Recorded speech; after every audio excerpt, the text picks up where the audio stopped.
Guess what day it is? That's right, folks, it's my mother's birthday, so everyone wish her a happy birthday as I prattle on about one of our favorite video games, and the main reason we bought a PlayStation, Twisted Metal.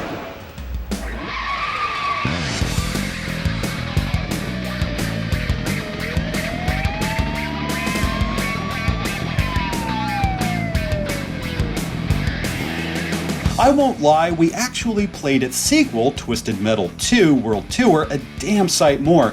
However, like I said, it was the original that turned us to the dark side, so to speak. At the time, owning a game console was a luxury. While I did beg for a Saturn, its library only appealed to me. Everyone had to enjoy it, and Twisted Metal was the key. I dug it, my brother loved it, but Mom fucking adored it. It was startling because she never showed much interest in more action-heavy titles, not since the 80s. With Twisted Metal, we were always running death matches. She even committed to beating the game on the hardest setting. I mean, is that dedication or what? I haven't even beaten the game on hard. Lord, I suck. Try again next year, driver. Calypso, no, please don't. Developed by Single Track and released in November of '95, Twisted Metal is basically a fighting game with cars. That's how it was sold, and I feel it's fairly accurate. However, let's discuss the plot. The year is 2005. It's the 10th annual Twisted Metal contest held by this hideously disfigured mystery man of vehicular carnage, Calypso. 12 contestants will go toe-to-toe across Los Angeles in 6 designated battlegrounds, from an underground arena and warehouse district to fucking suburbia and skyscrapers. Once you've wiped out your competition, it's time to face last year's winner, Minion. I shit myself the first time I laid eyes on this fucker, let me tell you. If you're the last man standing, or last car driving in this case, Calypso will grant you anything your heart desires, and I do mean anything. It does not matter how big, how much, or how unrealistic it may be. You want it, it's yours.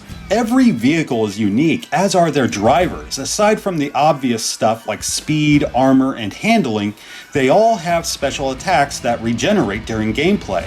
Spectre has a phantom burst that flies through solid objects, homing in on the nearest target. Warthog, Mother's favorite, launches 3 Hornet missiles at once. Mr. Grimm fires the damned souls of thousands in one concentrated burst. Yeah, you heard right. Of course, we can't neglect the game's mascot, Sweet Tooth. What's his special attack? A scorching scoop of napalm death served in a traditional wafer cone. I'm not even kidding. Even their motivations are kinda cool. Spectre is a ghost hoping that Calypso can make him whole again. Mr. Grimm wishes to claim one soul that's eluded him for so long, while Sweet Tooth is a serial killer that wants nothing more than to reunite with his best friend in the whole wide world. Oh man, give me that! Give me! A paperback? You can't be serious. Oh man. Fucking genius. Aside from their specials, there's dual machine guns mounted to every car. You have unlimited ammo, but they're weak and do overheat. Otherwise, there's a vast assortment of missiles, along with mines, road spikes, oil slicks, and whatnot. My favorite are the homing missiles. Makes life a hell of a lot easier. How about life? With the exception of the underground arena, there's recharge bays scattered throughout. Each bay is good for 1 charge, though they do reactivate over time. Thankfully, matches aren't timed, so you can write it out if things start to look grim.